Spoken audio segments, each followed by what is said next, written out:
우리는 가끔 위대한 신앙에 대해서 말하는 경우가 있습니다. 성경 안에서 또 성경 밖에서 실로 놀랍고 위대한 그런 신앙의 모습을 우리들에게 보여주곤 합니다. 이 위대한 신앙이라는 게 뭡니까? 도저히 믿어질 수 없는 것임에도 불구하고 그것을 믿는 것을 위대한 신앙이라 합니다. 이렇게 보면 아브라함이 자기의 아들 이삭을 하나님께 드리려 했던 그 믿음, 상당한 믿음이 아닐 수 없지요. 또 예수님의 전례 없는 박대에도 불구하고 다른 사람 아니라 예수님이, 사랑의 예수님이 거푸거푸 박대하는데도 불구하고 자기 딸의 병을 고쳐내고자 그 예수님께 매달리고 결국 예수님으로부터 여자야 내 믿음이 크도다, 내 소원대로 되리라 라고 인정받은 바로 그 믿음, 그 믿음이 위대한 믿음이라 말할 수 있을 것입니다. 그런 믿음은 우리를 놀라게 합니다. 그런데 여러분, 오늘 본문에 보면은 우리가 불렀던 이 부활의 찬양에 걸맞는 이 욥의 대단한 믿음을 보여줍니다.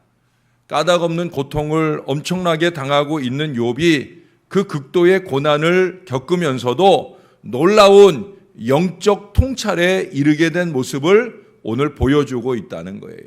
사실 욥의 시대에 어울리지 않는, 욥의 그 시대를 뛰어넘는 위대한 신앙의 고백을 우리에게 들려주고 있다는 거예요. 오늘 본문 특별히 25절, 26절에 집중해 보시면 욥이 보여준 신앙이 무엇인지, 욥은 그 시대를 뛰어넘는 위대한 신앙의 고백을 오늘 우리들에게 들려주고 있어요. 첫 번째 꼽을 수 있는 건 뭡니까? 내가 알기에는 나의 대속자가 살아계시다 하는 고백이에요. 자기 신앙을 고백하기에 앞서서 이제까지 그가 당해온 고통이 얼마나 심각했는가를 그 앞에 말하죠. 내가 받은 고통을 쓰자고 하면 철필과 납으로 영원히 돌에 새겨졌으면 싶을 정도로 심각한 아픔이라는 거예요. 이로 말할 수 없는 고통이라는 거예요. 사실 그런 처지에서는 누구도 하나님에 대한 신앙을 유지하기가 어렵지 않겠습니까? 그럼에도 불구하고 욥은 먼저 이 대속자가 살아계시다라는 걸 믿었어요. 내가 알기에는, 내가 믿기에는 나의 대속자가 살아계시다. 하나님이 살아계시다. 이것이 그가 그 고통을 극복할 수 있는 희망이다라고 꼭 붙들고 있는 거예요. 여기서 이 구속자, 대속자라고 옮겨진 히브리어는 고엘이라고 하는 말입니다. 여러분, 고엘이 혹시 기억나시나 모르겠어요. 우리가 룻기서를 볼 때 그때 기업을 물을 자라는 말로 번역된 그 말이 바로 히브리어의 고엘이에요. 고엘이라고 하는 것은 가까운 친척을 위해서 복수를 해주거나 또는 그 기업을 이을 책임이 있는 자, 혹은 그 가문이 끊어진 그 미망인과 결혼을 해서 그 후손을 이어주는 자, 바로 그런 사람이 고엘이에요. 룻기서에서는 기업을 물을 자로 번역이 되어서 누가 그 책임을 감당했어요? 보아스가 룻과 결혼해서 그 나오미 집안에, 나오미 가문을 회복해주는 대속자, 바로 고엘의 역할을 했던 것을 우리들에게 보여줍니다. 그래서 그 고엘의 역할을 했던 그 대속자 보아스가 장차 오실 예수 그리스도를 예표한다라는 말씀을 드렸던 적이 있습니다. 바로 그거예요. 오늘 욥이 여기서 살아계신 대속자라고 고백할 때는 뭐 그런 정도의 존재자가 아니라 그야말로 메시아적인 분을 암시하고 있는 그런 고백이라고 말할 수 있겠습니다. 그렇습니다. 욥은 비록 아직은 희미하게밖에 계시되고 있지 않지만 대속자가 살아계시다라는 걸 믿었다는 거예요. 그는 아직 그리스도를 만나지 못했잖아요. 그렇죠? 그런데도 불구하고 벌써 멀리서 그 분을 바라다보고 있다는 신앙을 우리들에게 보여주고 있어요. 여러분, 우리와 욥은 엄청난 차이가 있어요.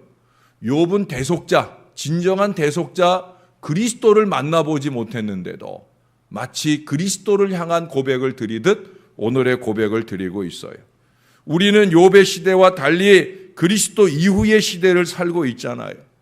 예수님의 십자가의 그 대속적 진리를 어떻게 이루어 주셨는지 우리는 잘 알고 있는 이 시대를 살고 있다는 거예요.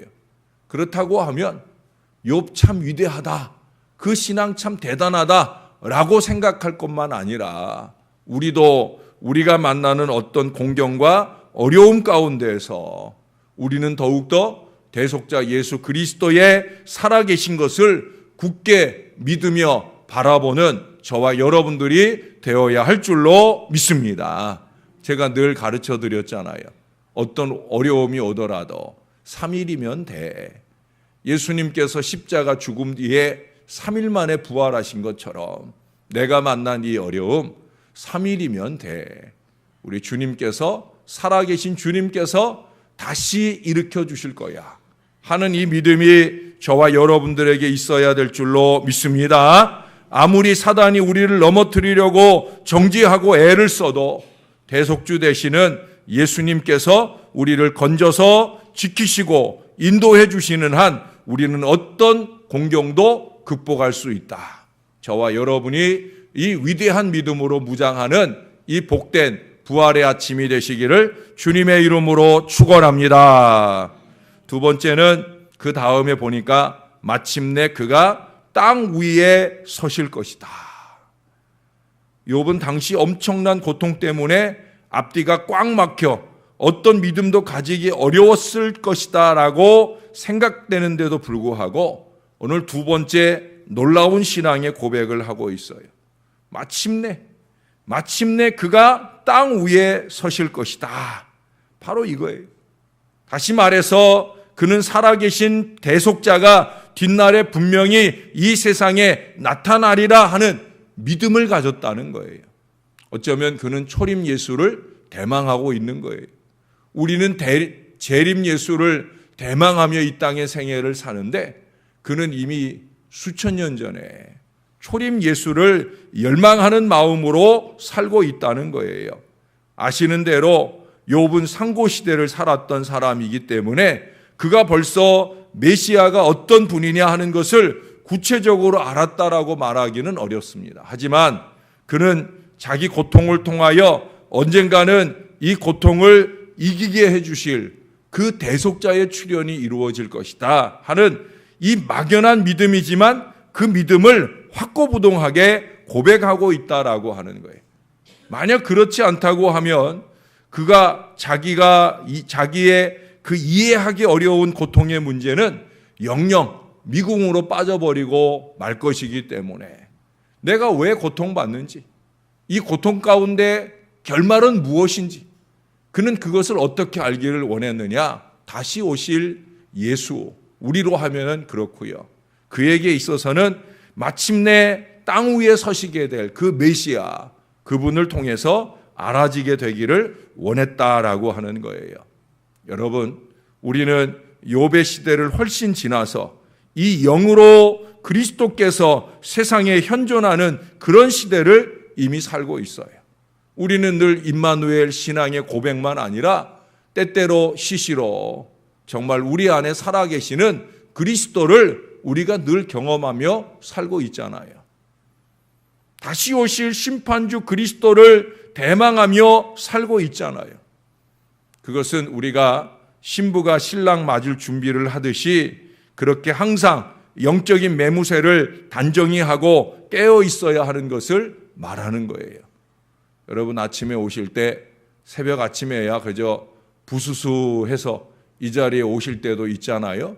그러나 오실 때는 우리의 육신에 옷 매무새도 보통 낮에 다닐처럼 그렇게 화려하게 잘 갖추고 오지 못하고 부수수하게 올지라도 이 자리에서 돌아가실 때는 말씀과 기도로 영 매무새만큼은 깔끔하게 준비하고 돌아가시는 여러분들 되시기를 바랍니다. 그래서 우리 주 예수님 언제 오시더라도 그 예수님 맞이하기에 부족함이 없는 영적인 자세를 잘 준비하고 그렇게 사라지는 저와 여러분 될 수 있기를 주님의 이름으로 축원합니다.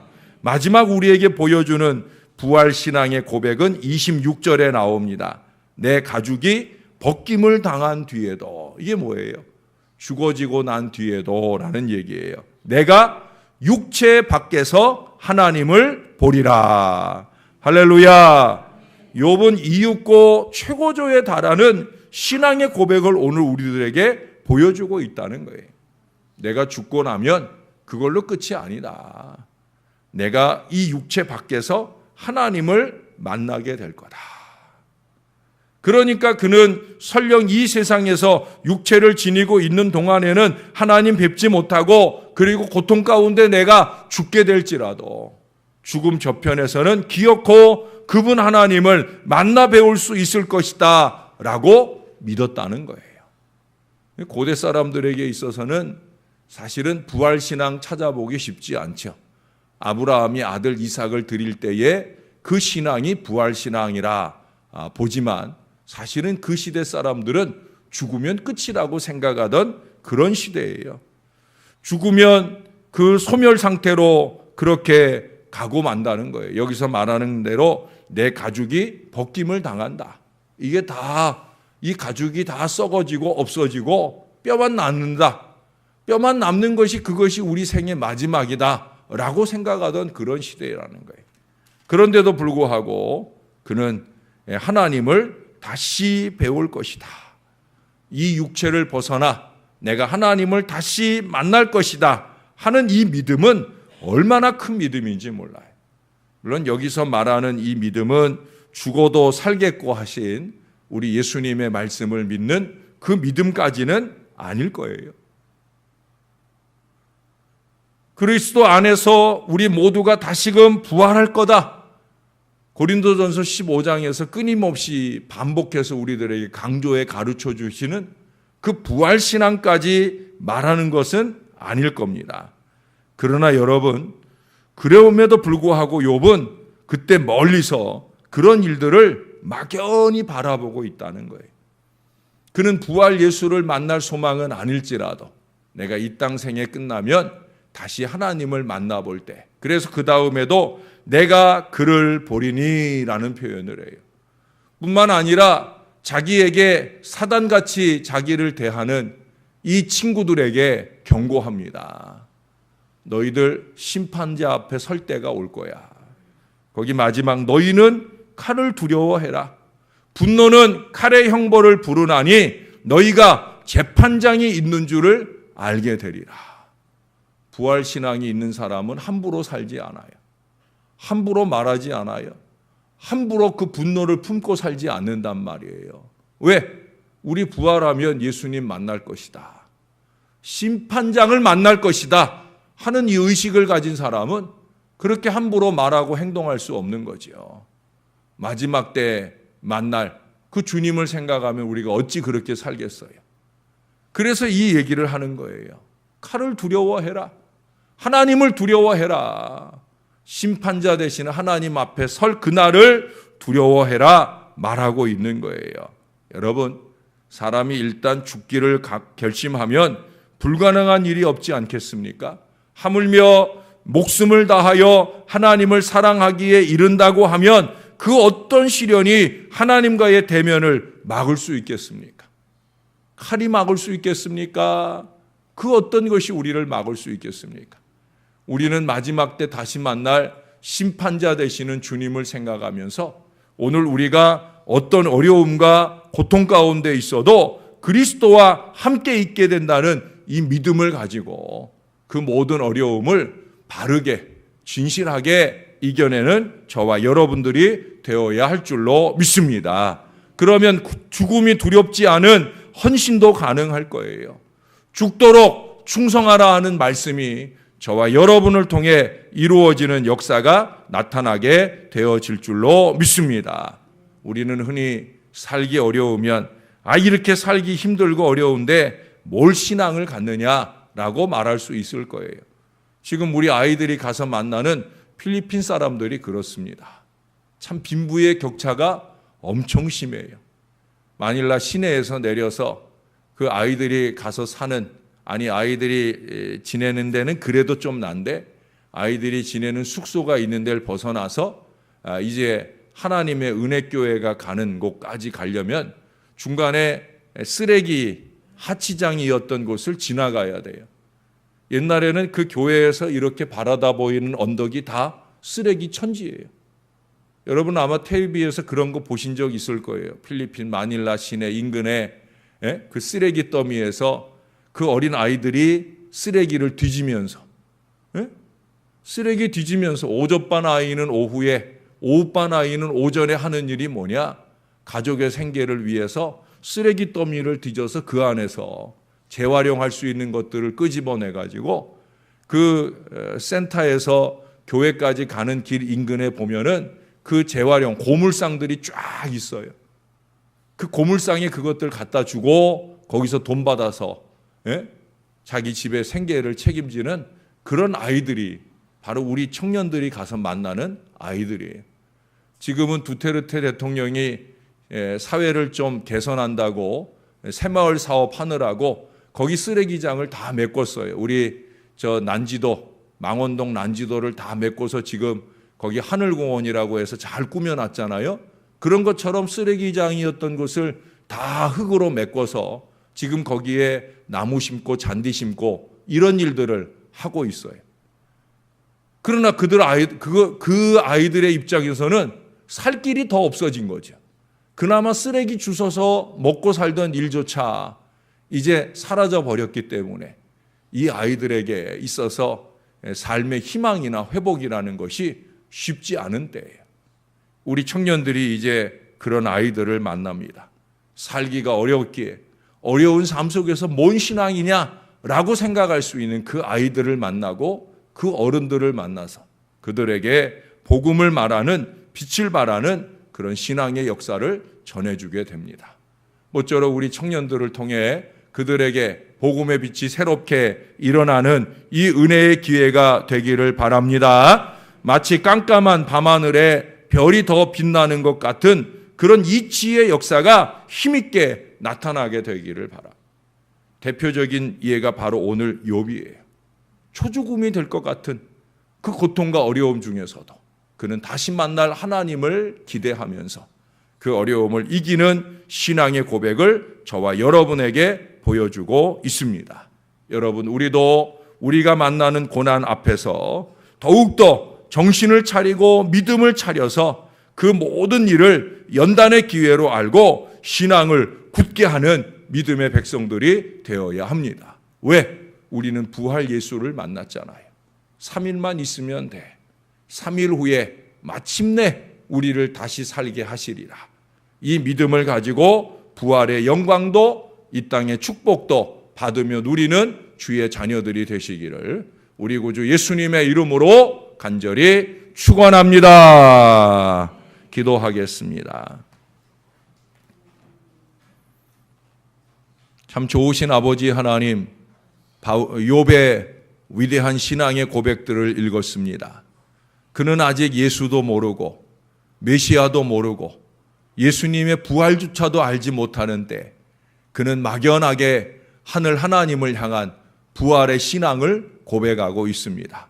고통 가운데 죽을 수밖에 없다는 사실을 인정하면서 내가 죽고 난 뒤에 우리 하나님 앞에 다시 살게 될 거다. 욥이 보여준 이 위대한 신앙의 고백이 저와 이 모든 주의 자녀들의 신앙 고백이 되게 하여 주옵소서. 우리는 그리스도를 아나이다. 우리는 십자가 죽음 이후에 부활의 영광으로 관쓰신 우리 주님을 압니다. 그래서 우리는 어떤 고통과 고난 중에도 고백할 수 있어야 될 줄로 믿습니다.